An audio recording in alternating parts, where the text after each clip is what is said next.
आ जाइए फटाक देना यहाँ पर। चलिए मेरे भाई इसकी वैल्यू कैलकुलेट करते हैं। इस संख्या का क्यूब रूट करने पर कितना आएगा। क्वेश्चन में ऊपर पढ़िए, find the cube root of this. कैसे निकालेंगे, पहले 3 का पेयर करेंगे फिर 3 का पेयर करेंगे, ठीक है। अब यहाँ पर बताइए कौन ऐसी संख्या है जिसका क्यूब करने पे क्या के स्थान पे 7 आता है। तो 3 का क्यूब करने पे 7 आता है, 7 का करने पे 3 आता है। तो 3 का किए हैं तभी तो हमको 7 मिला है, यानी इसके चलते हमारा आंसर कितना आया। तो देखो यहाँ पर इसके चलते जो हमारा आंसर आया वो कितना आया, 3।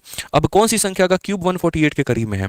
तो 5 का क्यूब 125, 6 का क्यूब 216, यानी 216 क्या है तो इससे ज्यादा है, यानी हम कितना लेंगे तो 5 लेंगे, यानी 53 जो होगा वो हमारा क्या होगा, करेक्ट आंसर।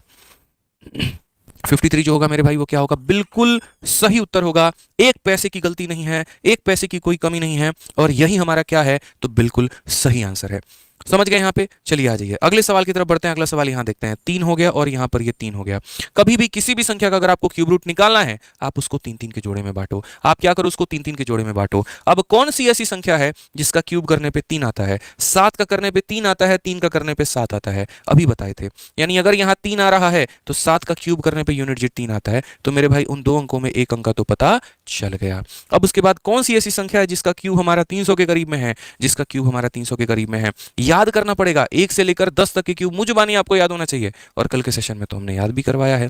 तो 6 का क्यूब 216 और 7 का क्यूब 343। तो हम 6 लेंगे कि 7 लेंगे, तो 6 लेंगे, यानी आंसर हमारा कितना हो जाएगा, 67। अब चलिए इसका आंसर आप लोग फटाफट जो है कमेंट बॉक्स में वीडियो के बता दीजिए फटाफट, ठीक है। बिना पेन उठाए मेरे भाई बताना है आपको इसका आंसर कितना होगा।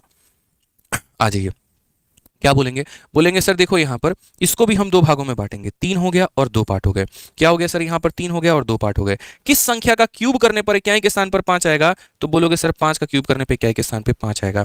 किस संख्या का क्यूब करने पे 91 के करीब में आएगा। तो बोलोगे सर देखिए 2 का क्यूब 8, 3 का क्यूब 27, मतलब यहाँ 4 का क्यूब 64 होता है और 5 का क्यूब 125 होता है। तो यहां पर हम कितना लिखेंगे, तो यहां पर हम 4 लिखेंगे। यदि हम 5 ले लिए तो 125 हो जाएगा, जो कि इससे ज्यादा है। तो आंसर हमारा कितना होगा, 45। अगर आपको समझ में आ रहा है, अगर आप चीजें सीख रहे हैं, अगर आपको वैल्यू मिल रही है मेरी वीडियो से, आपका ज्ञान बढ़ रहा है, तो वीडियो को लाइक करते रहिए दोस्तों। और अगर